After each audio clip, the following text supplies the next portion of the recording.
Hi everyone. Today we're going to be learning where the Holy Spirit is at work in the creation story. But before we jump into our lesson, we're going to say a prayer together, and this one's called the morning offering. And even if you're doing this lesson in the afternoon or in the evening, that's okay. You can still say the prayer. So if you could join me by putting your hands together and doing the sign of the cross in the name of the Father, and of the Son, and of the Holy Spirit. Amen.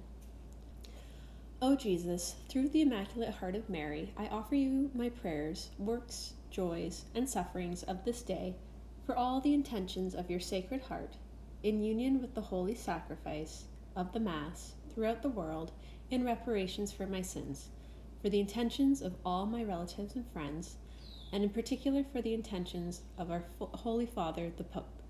Amen. In the name of the Father, and of the Son, and of the Holy Spirit. So you probably remember hearing the creation story in grade 1 and grade 2, and we're going to be reading the same story, but in a little bit more detail. So the creation story is a sacred story, which means it's a very holy and special story. It helps us to learn more about God. In the book of Genesis, there are 2 stories that tell us about how God created our world.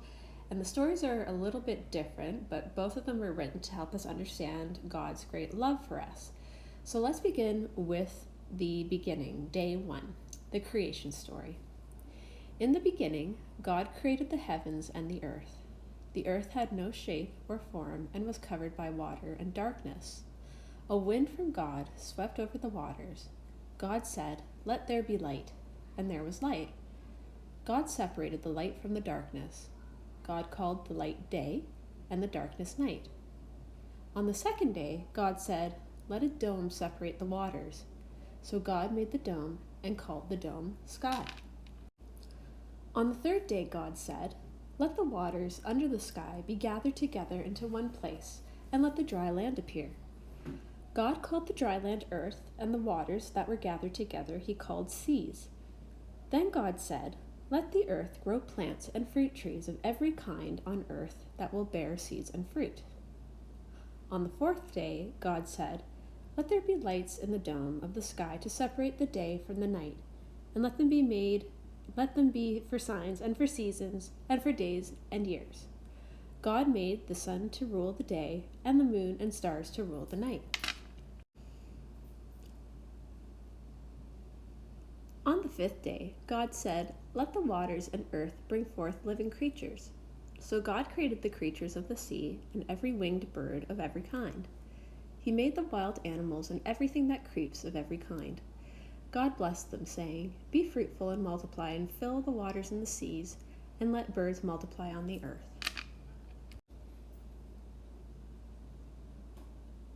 Then God said, "Let us make humankind in our image, according to our likeness, and let them have control over all other living things." On the sixth day, God created man and woman in his image. He blessed them, saying, "Be fruitful and multiply. And to every beast of the earth, and to every bird of the air, and to everything that creeps on the earth, everything that has the breath of life, I have given every plant with seeds and trees with seed and the fruit for food." Then on the seventh day God rested. He made this day holy because he rested from all the work of creation. The heavens and earth, with all living things, were finished. And at the bottom, for the little section that says faith facts, it says the Holy Spirit is the breath of life from God our Creator.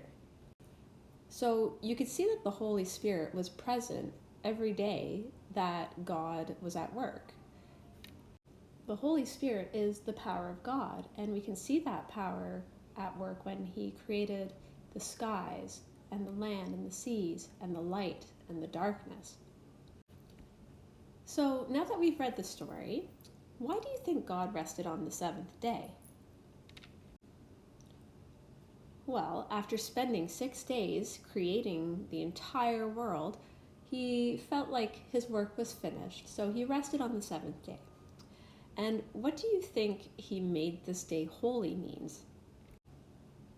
Is there a day in the week that is a holy day for us, or a day that we're supposed to rest?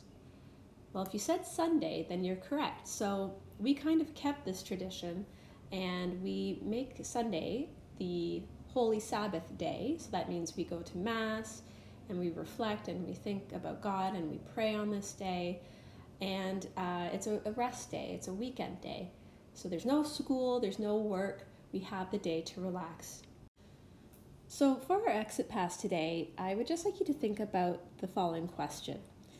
How can we make the seventh day or Sunday holy? So what are some things that we can do or give up on Sundays to bring us closer to God?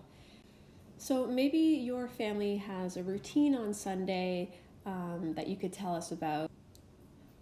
Or if you don't have a routine, maybe just think of some things that you can start doing right now that could make the seventh day holy. So if you go back to our lesson page, you will see that exit pass, and I hope everyone has a great weekend, and I'll see you on Monday.